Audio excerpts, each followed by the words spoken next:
To start building the bar stools today, we started by clamping the 2x3s to our work table and measuring our leg lengths at 29 inches. Our bar height counter is rather tall, so these were customized for our bar length height.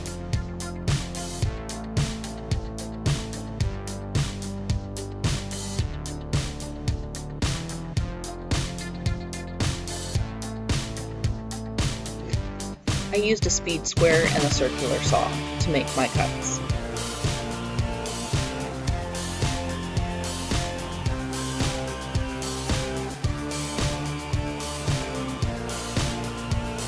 The bottom piece is set 6 inches from the very foot of the stool.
At this point, my son will start hand sanding the first completed bar stool, while I finish assembling the second.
The pieces that have the most defects I wanted hidden underneath the seat, so that it would be less sanding and touch-up work to do later.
The seat will be attached to the base using screws. Don't forget to pre-drill your holes so the wood doesn't split. 2 completed bar stools, hand sanded, completed with power tools. Yes, there are mistakes on them, but they look pretty good. But my son was able to help, and he loves sitting in them, being able to do his homework.